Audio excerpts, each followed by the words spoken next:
My name is Khan. जी, ये हम नहीं कह रहे, दरअसल बहुत पहले फिल्म बनी थी, लेकिन उस फिल्म का ये डायलॉग है। लेकिन आज के बुलेटिन में शुरुआत हम इसी से कर रहे हैं, क्योंकि माई नेम इज खान में शाहरुख खान का ये एक डायलॉग भर था। लेकिन किसे पता था माई name is Khan and I am not a terrorist. और इन सब के साथ एक सवाल सहिष्णुता और असहिष्णुता का भी जुड़ जाएगा।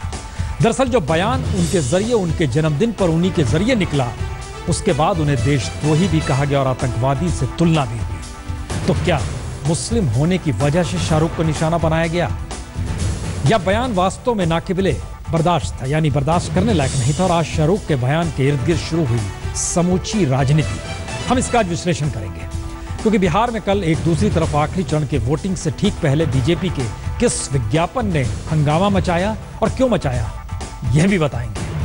और साथ ही दिल्ली में जहरीली धुंध से बचाने के लिए नेशनल ग्रीन ट्रिब्यूनल ने एक बड़ा फैसला लिया है। 4 राज्यों को नोटिस। तो बात हर उस फैसले के हर पहलू की होगी और मुंबई पुलिस की बेशर्मी भी दिखलाएंगे, वीडियो दिखलाएंगे। संयोग था आ गया, नहीं तो मुंबई पुलिस छुपा जाती और उसने महिलाओं की सुरक्षा को लेकर एक खड़ा सवाल सबके सामने दोबारा खड़ा कर दिया है। क्योंकि पहले बात इन सबसे इतर शुरुआत हमने की थी माय नेम इज खान से, तो शाहरुख खान की और शाहरुख की असहिष्णुता और अवार्ड वापसी को लेकर एक छोटे से बयान पर इतना बड़ा हंगामा, उन्हें देशद्रोही होने का आरोप भी झेलना पड़ा।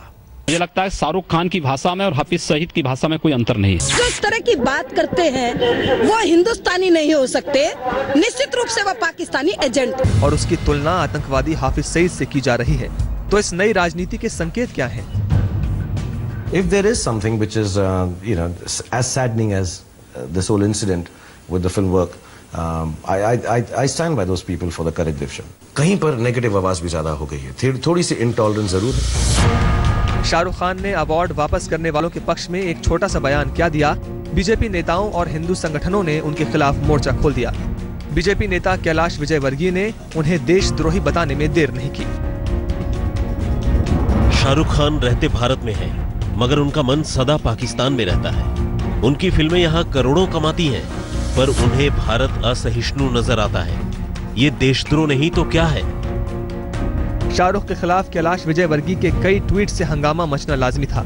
हंगामा मचा तो कैलाश विजयवर्गीय ने ट्वीट वापस ले लिया। उन्होंने लिखा, अगर भारत में असहिष्णुता होती तो अमिताभ के बाद सर्वाधिक लोकप्रिय अभिनेता शाहरुख न होते।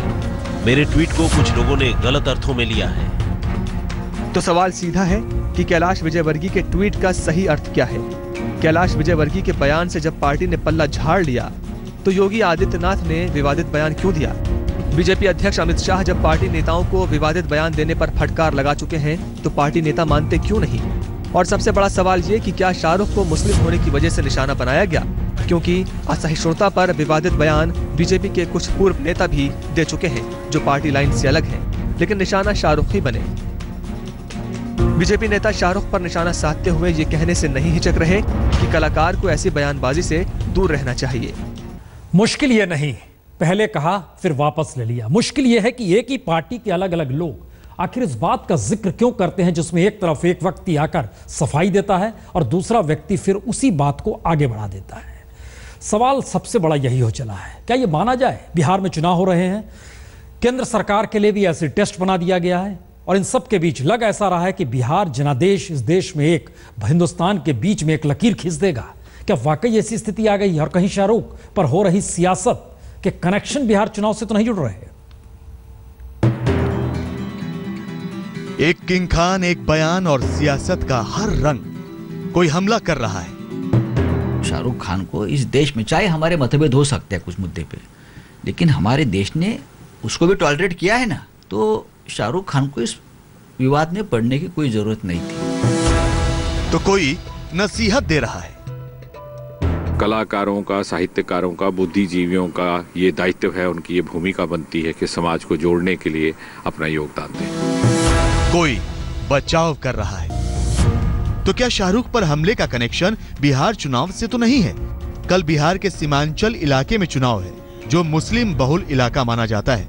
आखिरी दौर में वो 6 सीटें भी हैं जिन पर असदुद्दीन ओवैसी की AIMIM भी मैदान में है। तो कहीं शाहरुख के बहाने बिहार चुनाव के आखिरी दौर में ध्रुवीकरण की आखिरी कोशिश तो नहीं है? अगर ऐसा है तो बॉलीवुड एक्टर के नाम पर सियासत हो रही है, और अगर सियासत नहीं हो रही तो इन सवालों का जवाब कौन देगा? असहिष्णुता पर सवाल अरुण शौरी ने भी उठाए, लेकिन बीजेपी ने उन्हें क्यों नहीं घेरा?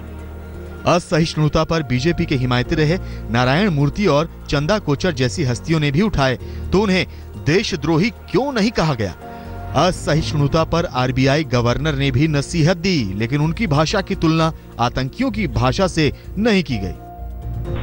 लेकिन बड़ा सवाल यही है कि असहिष्णुता पर बहस थमेगी कैसे, या थमेगी भी कि नहीं, क्योंकि कोई ना कोई नेता, अभिनेता, खिलाड़ी या दूसरी हस्ती इस मुद्दे पर कुछ बयान देगा ही, और उस पर दोनों तरफ से कुछ न कुछ प्रतिक्रिया भी होगी ही। आज तक ब्यूरो। यह सवाल वाकई गौरतलब है कि असहनशीलता को लेकर समाज के भीतर जो दबाव गैर चुने हुए लोगों का बना है, उससे क्या सरकार मुश्किल में है? इसलिए जितनी मुंह उतनी बातें। सवाल यह नहीं है, एक सांसद ने भी एक नया मोड़ दे दिया, और कोई नहीं, बीजेपी की दिल्ली की सांसद मीनाक्षी लेखी का कहना है कि दरअसल कुछ दिन पहले ईडी का नोटिस शाहरुख को दिया गया था। जरा इस बारीकी को समझिए। इस हिंदुस्तान में मौजूदा वक्त की सियासत में कौन कहां खड़ा, ये उसे बताना पड़ रहा है। साहित्यकार, फिल्मकार की अवार्ड वापसी अभियान को लेकर कांग्रेस राष्ट्रपति से मिलती है, और अब एक कलाकार निकलेगा 7 नवंबर को अपने साथी कलाकारों के साथ एंटी अवार्ड वापसी मार्च निकालने के लिए। ये साहब और कोई नहीं, अनुपम खेर है।